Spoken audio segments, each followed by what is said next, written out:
નમસ્કાર, વડિયાના વાવડમાં આપનું હાર્દિક સ્વાગત છે. રાજ્ય સરકાર દ્વારા રખડતા નંદીઓ બાબતે એક મહત્વનો નિર્ણય લેવામાં આવ્યો છે.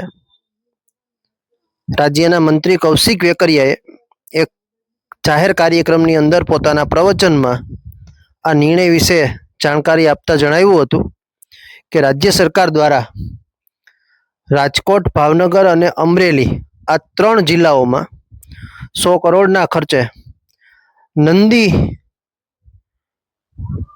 માટે નંદી ઘર બનાવવામાં આવશે અને 25,000 જેટલા નંદીઓને આ નંદી ઘરની અંદર રાખવાની ક્ષમતા સાથે ઇન્ફ્રાસ્ટ્રક્ચર નિર્માણ કરવામાં આવશે.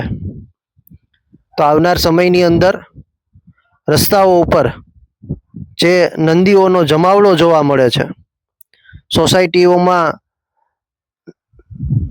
રસ્તાઓમાં નંદીઓના યુદ્ધથી અનેક લોકો, વાહનોને નુકસાન થાય છે.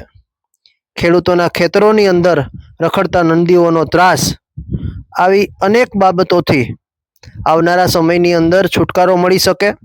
સાથે નંદી પણ એક ગૌ માતાનું સંતાન છે, ત્યારે તે પણ દુઃખી ન થાય અને તેના માટે એક વિશેષ વ્યવસ્થા, ગૌશાળા જેવી વ્યવસ્થા ઊભી કરવામાં આવે તેવી વ્યવસ્થા રાજ્ય સરકાર આવનાર સમયમાં કરવા જઈ રહી છે.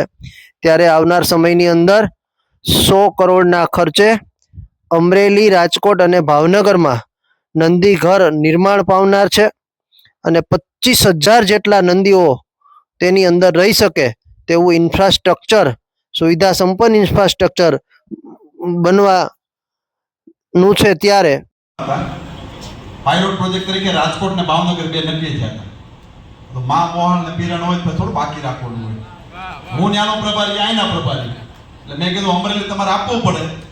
સાહેબ, એક પણ મિનિટનો વિલંબ કર્યા વગર અમરેલી માટે કાલે પ્રેસમાં જાહેરાત ને ભાવનગર એમની પાસે કરાવી. એટલે અમરેલી, રાજકોટ અને ભાવનગર પાયલોટ પ્રોજેક્ટ તરીકે આખા રાજ્યમાં પ્રથમ આ 3 જગ્યાએ થશે. આખા જિલ્લામાંથી 25,000 જેટલા નંદીઓને એક હાચવવા માટેનું, એક રાખવા માટેનું સારામાં સારું સેન્ટર 100 કરોડ કરતા વધારે ખર્ચે એ અમરેલીની અંદર આગામી દિવસોની અંદર બનશે. જીતુભાઈ, ખેડૂતો વતી, અમરેલી જિલ્લાના નાગરિકો વતી હું તમારો આભાર માનું છું. કારણ કે આ બધાનો પ્રશ્ન સંયુક્ત પ્રશ્ન છે અને કાયમિક માટે પીડા આપતો પ્રશ્ન છે.